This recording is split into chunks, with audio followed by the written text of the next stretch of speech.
हम शिक्षा विधान समझ आचार का पुस्तक महाराज की करुणा राज की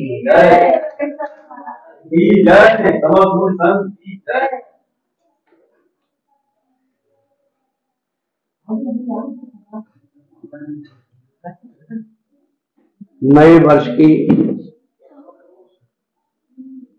जीवन की शुरुआत अपने संस्कारों के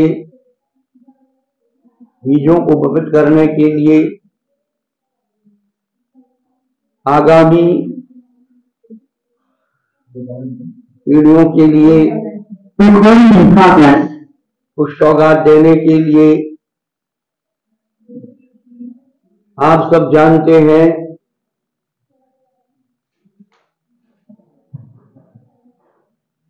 कि आज की पीढ़ियां संस्कार विहीन होती रही हैं, हो रही हैं, होती जा रही हैं। संस्कार शब्द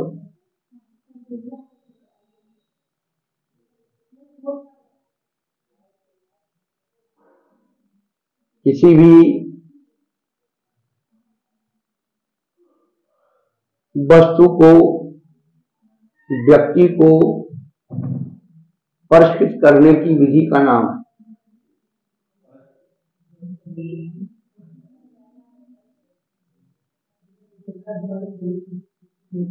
वस्तु में संस्कार किया जाता है। लोहे के टुकड़े में संस्कार करने से वह लोहे का टुकड़ा लाखों रुपए की कीमत का हो जाता है।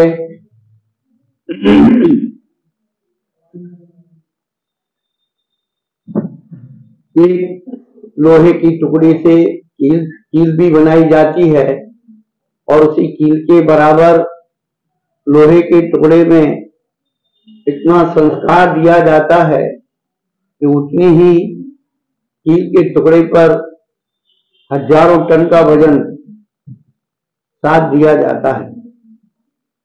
कहने का अभिप्राय यह है कि जिस प्रकार हम अचेतन वस्तु को संस्कारित करके और कीमती और दृढ़ बना देते हैं, ठोस बना देते हैं, उसी प्रकार मानव मन को, मस्तिष्क को हम लोग संस्कारित करके उसे कीमती और दृढ़ संकल्पित बना सकते हैं। सभी धर्म जाति या मानव जाति के लोग अब चिंतन में डूब रहे हैं कि भविष्य की पीढ़ियां संस्कार रहित हो रही। वास्तव में संस्कार बहुत बड़ी चीज नहीं है। संस्कार किसी मसाले का नाम नहीं है। यदि हम मसाले को भी संस्कार मान लेते हैं तो सब्जी में जब मसाला संस्कार के रूप में गिरता है तो सब्जी स्वादिष्ट हो जाए। ऐसे ही मानव मन पर जब संस्कार का प्रभाव होता है तो एक आदरणीय, सम्माननीय, पूजनीय व्यक्तित्व बन जाता है।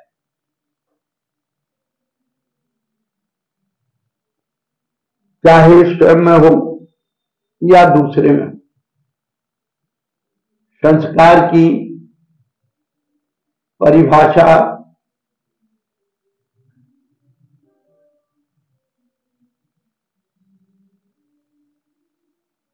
किन गुणों के कारण हम अपनी आत्मा को संस्कारित करें।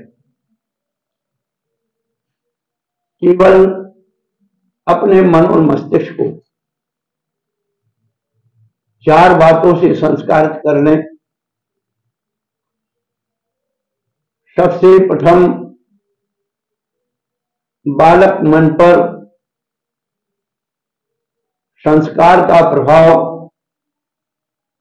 प्रातः काल उठते ही और संध्या काल सोते ही सोने के पहले 4 बातों का स्मरण कराना चाहिए, जिससे पहला संस्कार उनके मन और मस्तिष्क पर अंकित हो सके। क्योंकि आज की युवा पीढ़ी लगभग 8वीं क्लास से ही माता पिता से दूरियां बनाने लगती है, भाई बंधुओं से दूरियां बनाने लगती है, रिश्तेदारों से दूरियां बनाने लगती है। तो सबसे पहले एक संस्कार उनके मन और मस्तिष्क पर डाला जाए, जिससे परिवार संरक्षित रहे, बची कुची रिश्तेदारी भी बची रहे। ये पारिवारिक एकता का सूत्र हम पिता की उम्मीद हैं, हम माँ के स्वप्न हैं, हम भाई के भविष्य हैं, हम बहन की आशा है। हर गार्जियंस को, हर माता पिता को ये 4 शब्द, 4 कोटेशन अपने बच्चों को धरोहर के रूप में, जीवन घुट्टी के रूप में, जिंदगी के 2 बूंद के रूप में उन्हें मन और मस्तिष्क में पिला देना चाहिए, जिससे कि वो बड़े होकर अपने माता पिता का उपकार ना भूलें, अपने भाई और बहन की जो आत्मीयता है उसे विस्मृत ना करें, जिससे उनका परिवार बचा रहे। इसी के साथ साथ संस्कार का पहला चरण यह है। दूसरा चरण, संस्कार से संस्कृति सुरक्षित रहती है। जब संस्कार ही नहीं होंगे तो संस्कृति कहां से सुरक्षित है? तो संस्कृति को सुरक्षित रखने के लिए जिन संस्कारों की जरूरत है,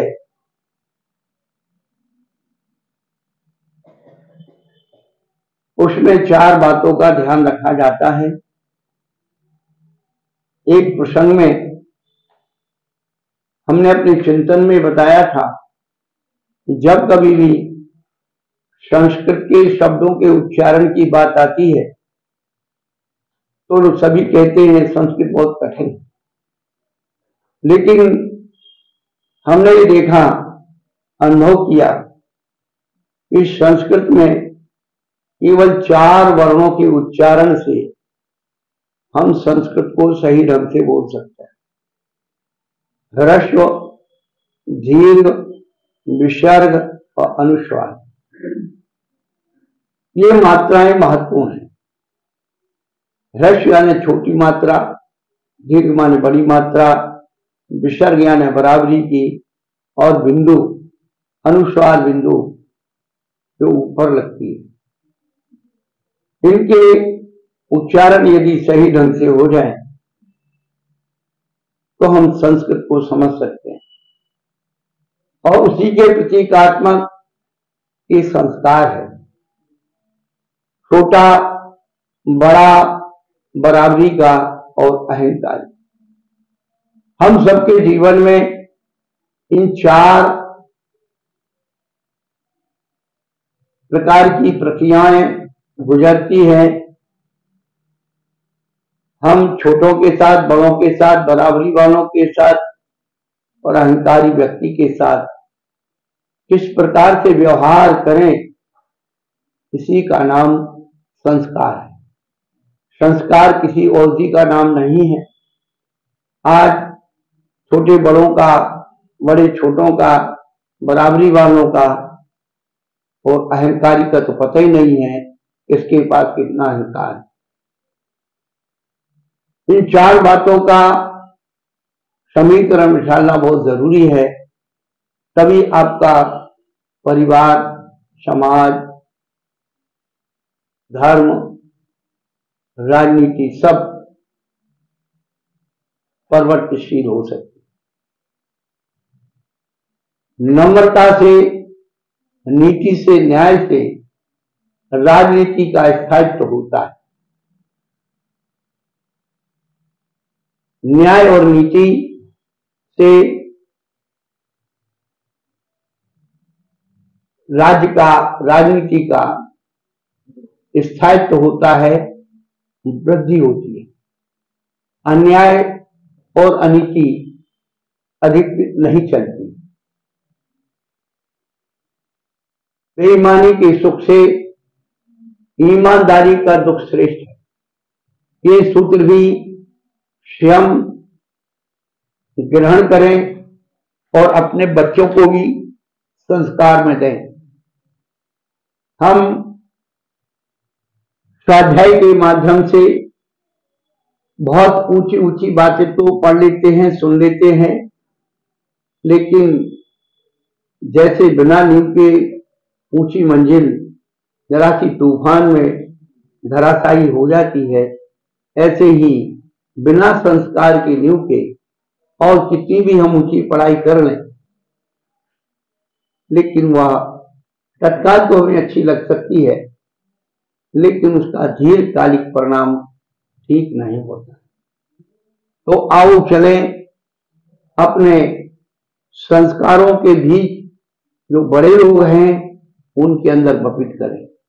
जब उनमें बीज बपित होंगे तो उनके जो अंदर अंकुरण होंगे वे शुभता के होंगे, प्रगति के होंगे, सुख के, समृद्धि के, शांति के होंगे।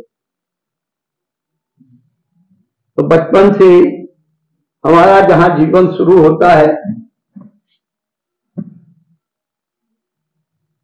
पंच नमस्कार महामंत्र से। हम सब जैनियों की मातृभाषा नमोकार मंत्र है। मातृभाषा प्राकृत है और प्राकृत में ही हम लोग नमोकार मंत्र, उसका महत्व और चत्तारी दंडक का उच्चारण किया करते हैं। 40-45 दिन के बाद जब उस बालक को मंत्र ले जाया जाता है तो कान में नमोकार मंत्र ही सुनाया जाता है। कहने का अभिप्राय यही है कि हम लोग अपने जो संस्कार का मंत्र है वह नमोकार मंत्र है। नमो शब्द भी नमस्कारात्मक है। नमो शब्द भी झुकने के आते हैं। इसलिए सबसे पहले हम छोटे बच्चों को बड़ों के प्रति नमस्कार करना सिखाते हैं, हाथ जोड़ना सिखाते हैं और बड़ों को बदले में आशीर्वाद देना, प्रोत्साहन देना, पारितोष देना, ये सब हुआ करता है। हम सबके जीवन की शुरुआत तब नमस्कार से है। जैसे कि हम बता रहे, छोटा बड़ा, बराबरी का और अहंकार। तो छोटे और बड़े में व्याकरण की दृष्टि से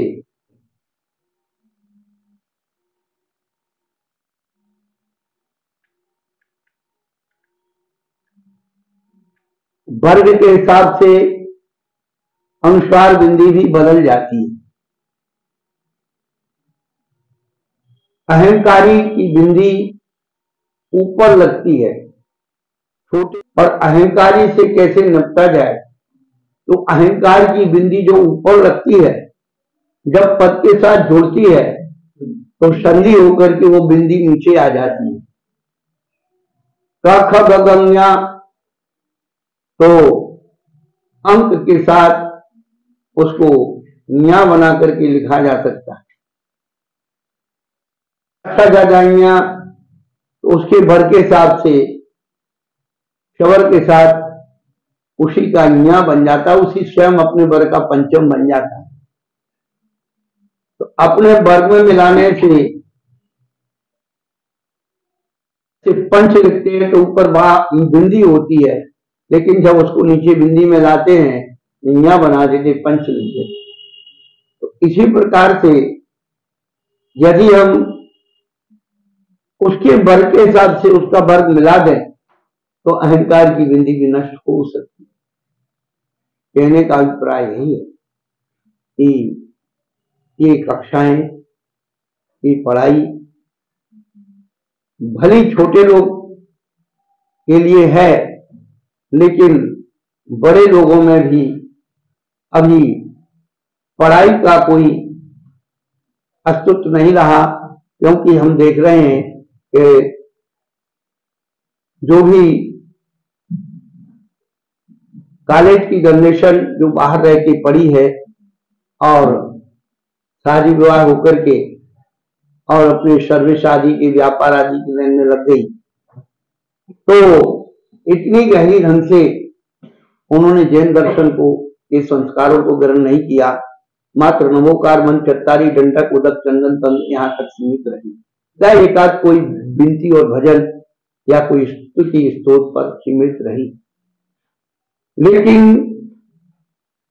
आज भी जो हमारे गुरुओं के द्वारा प्रोत्साहन दिया जा रहा है पाठशालाओं का, बच्चों के साहित्य का, बाल साहित्य का, अच्छा, हर संघ में जो पढ़े लिखे साधु हैं वो प्रचार प्रसार कर रहे हैं और होना भी चाहिए। लेकिन जिस विधि से हम अपने ज्ञान का आरोपण करना चाहते हैं, हमें आता है इसलिए हम आपको बता रहे हैं, लेकिन हमें आ रहा है इसलिए बता रहे हैं, ये नहीं होना चाहिए। सामने वाले के अंदर क्या जिज्ञासा है, सामने वाले को क्या नहीं आता है, उसके हिसाब से हमें अपना सिलेबस तैयार करना चाहिए। सामने वाले को हम किस तरह उसी बात को जो उसने रट रखी है कितने सरलतम तरीके से उसे हम सिखा सकते हैं, बता सकते हैं, समझा सकते हैं। तो आज चलते हैं प्रथम दिवस पर केवल नमोकार मंत्र के बारे में। जिस नमोकार मंत्र को हम लोगों ने बचपन में सबसे पहले कानों में घर से बाहर निकलते ही मंदिर में जाकर के सुना था, उस नमोकार मंत्र की शक्ति ऊर्जा से हम परिचित हों और उसका महात्म्य, ये साधारण मंत्र नहीं है। आचार्य भूतबली पुष्कल भगवान ने हमारे सिद्धांत के महान ग्रंथ सठखंडागम में इसी का मंगलाचरण करके सठखंडागम ग्रंथ को आगे बढ़ाया। इसी नमोकार मंत्र के ऊपर सठखंडागम ग्रंथ के टीकाकार आचार्य वीर शरण स्वामी ने लगभग 75 पृष्ठों में नमोकार मंत्र का अर्थ लिखा है और लगभग सन 50 के आसपास डॉक्टर नेमिचंद, जिन्होंने भारतीय ज्ञानपीठ से प्रकाशित नमोकार मंत्र एक अनुचिंतन, एक छोटी सी पुस्तक का संकलन किया था, आज भी वह भारतीय ज्ञानपीठ से उपलब्ध है। जिसको नमोकार मंत्र की शक्ति, बीजाक्षरों के बारे में जानकारी लेना हो, वहां से आप उसे ले सकते हैं। हम तो यहाँ आपको एक घटना के माध्यम से नमोकार महामंत्र का अर्थ समझाना चाहते हैं। हमें रटना नहीं है, आपकी भाषा में, आपके परिवेश में, आपकी बुद्धि के अनुसार उस नमोकार महामंत्र जब भी आप उसका जाप करें, उसका भाव आपके मस्तिष्क में गूंजे। 2017 में हमारा वर्षायु, हमारा प्रसिद्ध क्षेत्र तरम बेलगोला बाहुबली में था। एक दिन हम मुनि श्री चंद्रगुप्त जी के साथ चंद्रगिरी पर्वत पर वंदना कर रहे थे।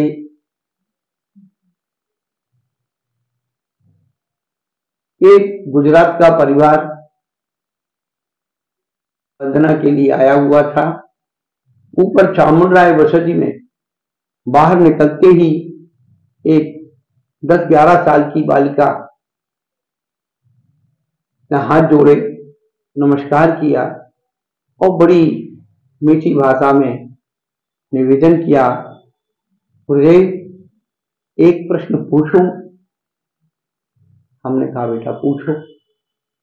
उसने नमोकार मंत्र पढ़ा और कहने लगी, गुरुदेव इसका अर्थ बताइए। कुछ शुद्ध भूमि का प्रभाव, उपलब्धियां कैसे होती हैं, भूमि का प्रभाव कैसे होता है, क्षेत्रों का प्रभाव कैसे होता है, ऐसा कैसे होता है। हमने भी कल्पना नहीं की थी इतना सुंदर अर्थ उस भूमि से निष्पन्न होगा। हमने उस बालिका से पूछा कि बेटा जिस कक्षा में आप पढ़ते हैं उस कक्षा के क्या सभी विद्यार्थी बराबर अंकों से पास होते हैं, सभी होशियार हैं क्या? उसने कहा नहीं गुरुदेव। हमने उसे एक चिंतन दिया कि बेटा ऐसी एक कल्पना करो, ऐसा एक विचार करो कि विश्व का एक ऐसा व्यक्ति जिसके पास पूरी जानकारी, जिसके पास पूरा ज्ञान हो, ये अपन सोच सकते हैं जिसके पास पूरा ज्ञान है वही भगवान है। जिसके पास पूरा ज्ञान है, पूर्ण ज्ञान है, वही भगवान है और उसे ही हम अरहंत कहते हैं। तो जब भी आपके मस्तिष्क में आता है नमो अरहंताणम, तो उसका अर्थ पूर्ण ज्ञानवान आत्मा को नमस्कार। पहला कोटेशन ये होना चाहिए। उसके बाद नमो सिद्धारम आता है। तो उस बच्ची से कहा हमने, एक व्यक्ति मर गया, उसकी बॉडी, उसका शरीर यहां पड़ा हुआ है, आत्मा उससे निकल गई। तो ये विचार करो, इस शरीर से निकलने वाली आत्मा और संसार के किसी भी शरीर में जन्म ना ले। सोचने में कुछ नहीं लग रहा। हम सब यही सोचते हैं कि जन्म मरण का चक्र कैसे टूट जाए। तो जो जन्म मरण का चक्र तोड़ करके बॉडीलेस सॉल, शरीर रहित आत्मा ही नमो सिद्धारम है।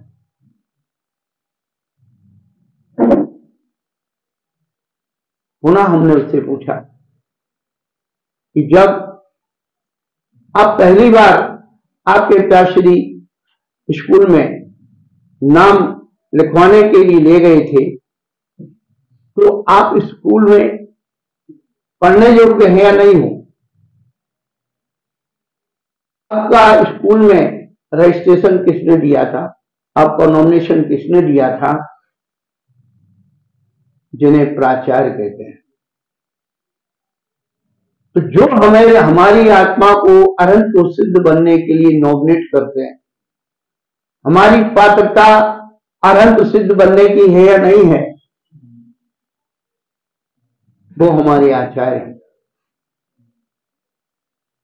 जो हमें अनंत सिद्ध बनने की शिक्षा पढ़ाते हैं वे हमारे उपाध्याय हैं। जो अनंत सिद्ध बनने की शिक्षा को पढ़ते हैं वे हमारे साधु हैं। ऐसा पंच नमस्कार महामंत्र का ये भावात्मक अनुवाद है, भावात्मक अर्थ है। इससे ज्यादा और कुछ नहीं हो सकता। हम अरहंतों के 46 मूल गुण, सिद्धों के 8 मूल गुण, आचार्यों के 36 मूल गुण, उपाध्याय परमेश्वरी के 25 मूल गुण, आचार्य परमेश्वरी के 28 रखते रहे, सारी जिंदगियां निकल जाएंगी, कभी उतने पहुंच नहीं पाते। लेकिन ये 5 भाव अपने जीवन में छोटे से छोटा बच्चा भी समझ सकता है। फिर जो और जो विस्तार जाएगा, तो हमने आपको बताया कि धवला पुस्तक पहली में नमोकार मंत्र का आप 75 पेजों में पढ़ लीजिए लगभग। नमोकार एक अनुचिंतन मंत्र विज्ञान की पुस्तक है, आप उसमें भी अनुभव प्रयोग से आप बहुत सारी चीजें सीख सकते हैं। कहने का अभिप्राय है कि हम सबकी प्रभात नमस्कार से होती है। नमो अरहंतारम। यदि हम थोड़ी सी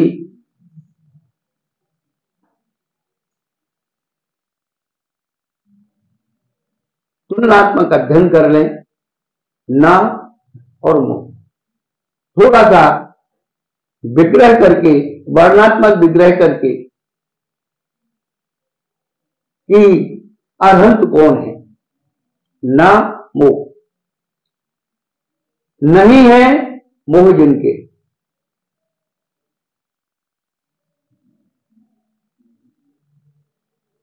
भगवान बनने में, प्रभु बनने में, परमात्मा बनने सबसे ज्यादा बाधक यदि कोई तत्व है तो मोह है।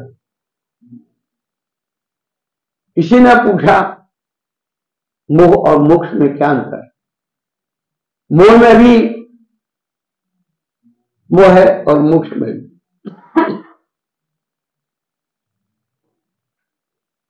जो मोक्ष का हनन करता है वो मोह है, और जो मोह का क्षय करता है वो मोक्ष है। जो मोक्ष का हनन करता है, जो मोक्ष नहीं होने देता वो मोह, और जो मोह का क्षय कर देता है मोक्ष।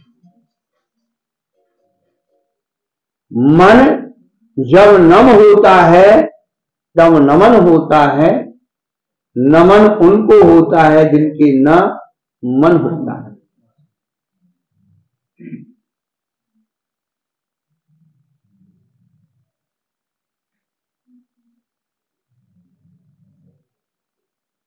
तो जिन्होंने मोह को नष्ट कर दिया है, मोह को नष्ट करने की प्रक्रिया में लगे हैं, उसी साधना में लगे हैं, वही प्रभु परमात्मा बनने के अधिकारी। हमें किसने रोका है अपने घर आने से? मोक्ष क्या है? अपने घर की यात्रा है। हमें किसने रोका है अपने घर आने से? या तो मोह का अंधियारा है, या तो मोह का अंधियारा है, या वासना का अंधापन। खूब आंखें हैं, रोशनी है, लेकिन अंधियारा है तो वस्तु स्वरूप दिखाई नहीं देगा, और खूब उजाला है, खूब उजाला है और आंख से अंधे हैं तो दिखाई नहीं देगा। वासना में अंधापन छा जाता है, मुंह में अंधियारा छा जाता है, इसलिए हम अपने घर आज तक नहीं पहुंच। तो अपन नमोकार महामंत्र से अपनी जीवन शैली को, अपने ज्ञान विज्ञान को विकसित करेंगे और उस अंतिम सुख की, चरम सुख की अनुभूति तक अपनी इस चेतना को ले जाएंगे।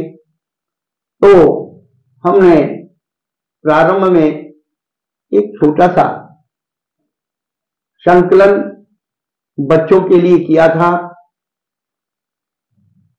बाल विज्ञान के रूप में। बाल शब्द बालक रूप भी होता है और बाल शब्द अज्ञान रूप भी होता है। तो जिनको जिस विषय की जानकारी नहीं है वह उस विषय के अज्ञानी हैं, बाल हैं।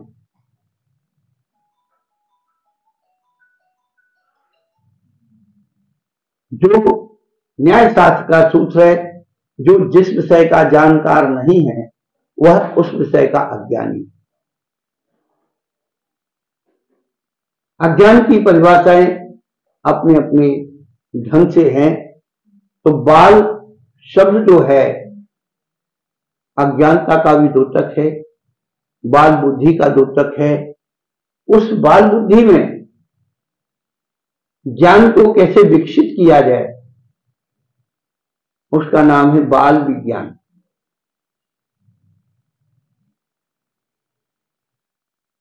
तो नमोकार मंत्र से प्रारंभ होकर के हम अपनी बात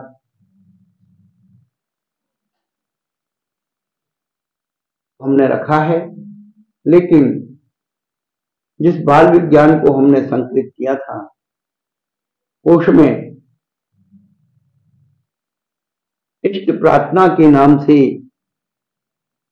एक छोटी सी प्रार्थना हमने संकलित की, काव्यात्मक उसे प्रवाह दिया, क्योंकि बच्चे काव्यात्मक शैली से कविता के ढंग से जल्दी याद करते। ये प्राचीन काल की पद्धति रही कि गाथाएं, श्लोक, छंद बना दिए गए, जिससे लयात्मक बच्चों का विकास हो जाता है ज्ञान का, और उसमें उसका थोड़ा सा विश्लेषण कर देते हैं तो उसकी वृत्ति और वार्तिक बन जाते हैं। तो बच्चों को भी, कविता को भी, जैसे कवि लोग एक एक्शन से अपनी कविताओं को पढ़ते हैं, उसी प्रकार हम प्रतीकात्मक, भावात्मक उस प्रार्थना को भी संजो लें, जिससे कई प्रकार के फायदे।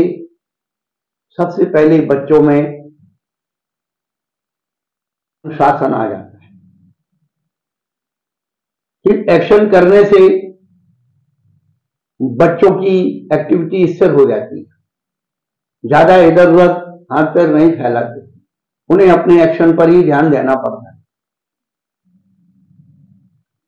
तो उनके अंदर एक अनुशासन पैदा हो जाता है। दूसरा, एक्शन करने से उनके अंदर एक व्यायाम पैदा हो जाता है, हाथ पैरों का संचालन सहज व्यायाम हो जाता है। तीसरा, उसका भाव उसके अंदर प्रवेश कर जाता है, उसका प्रतीक उसमें प्रवेश कर जाता है।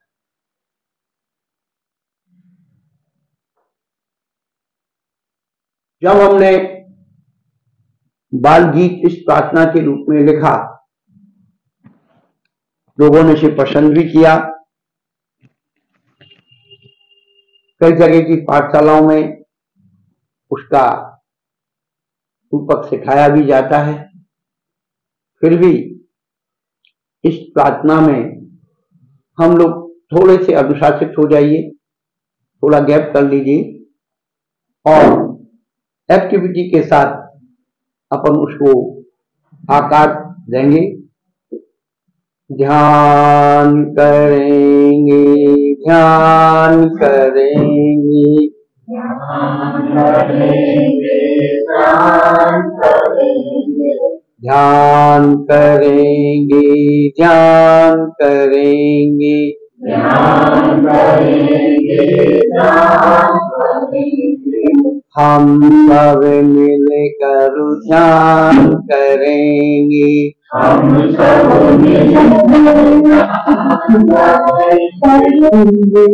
आंखें खोल लीजिए भैया लोग। हाँ, देखिए हमको, हम सब मिलकर ध्यान करेंगे, हम सब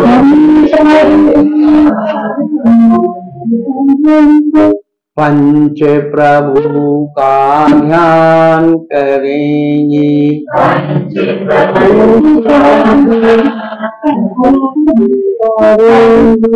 दाहिना हाथ एक्शन में आना चाहिए। जो जीवना हाथ कहते हैं अपना राइट हैंड। अब आपको अंग्रेजी में हमें पढ़ना पड़ेगा, सीखना पड़ेगा। हाँ, सब अंग्रेजी के बाप हैं, कॉन्वेंट में पढ़ रहे हैं, दाहिना हाथ ही नहीं जानते।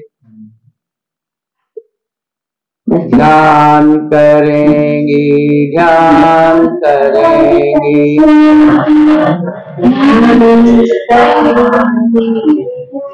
हम ध्यान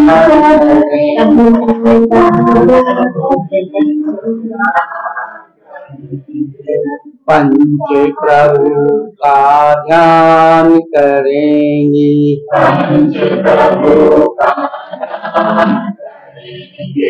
अरिहंतों की शरण रहेंगे,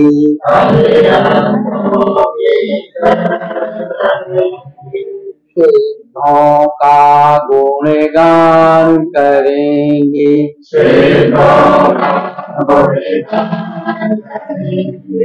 आचार्यों की सेवा करेंगे,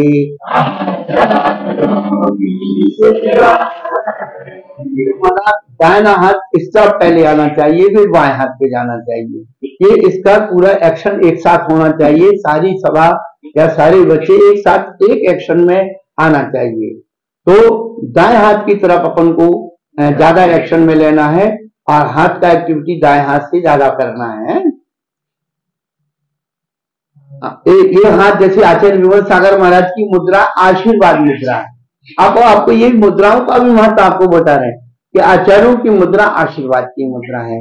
तो आचार्यों की सेवा करेंगे,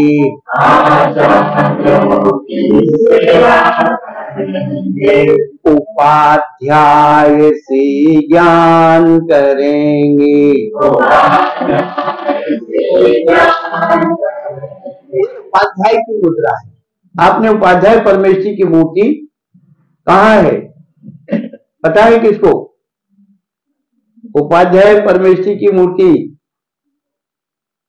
ऑनलाइन कौन सुन रहा है? कोई है बताने वाला? उपाध्याय परमेश्वरी की मूर्ति उत्तर प्रदेश के देवघर, ललितपुर जिले में देवघर जो स्थान है वहां सबसे सुंदर उपाध्याय परमेश्वरी की मूर्ति है।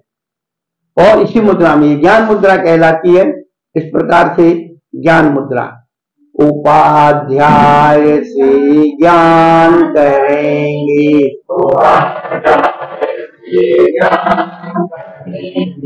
सर्व साधु को शीस नवेंगे,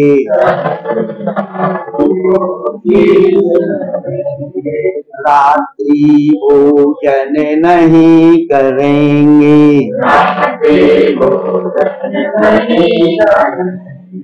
बिना छना जल नहीं पिएंगे,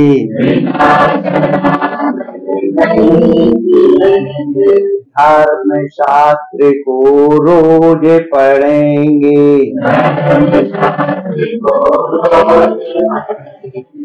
शब्द व्यसन से दूर रहेंगे,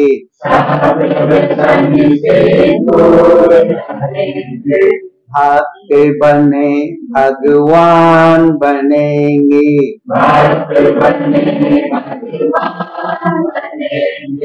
अमृत शौक रस पान करेंगे,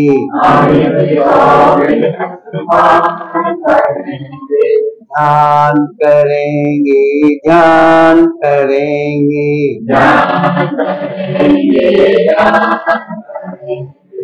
हम सब मिलकर ध्यान करेंगे।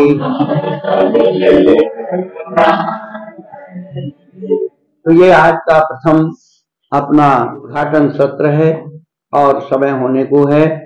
आपकी कोई जिज्ञासा हो इसी संबंधी, आप इधर उधर की बात मत करिए, पढ़ाई संबंधी और प्राथमिक जो हमने बातें बताई हैं, जो समझ में ना आई हो या जिस तरह आपको विशेष लगा कि हमने कुछ नया सुना धर्म के बारे में, जो इसकी हमारे पास कमी थी, उसको हम स्वयं सीखें और दूसरों को बताएं भी।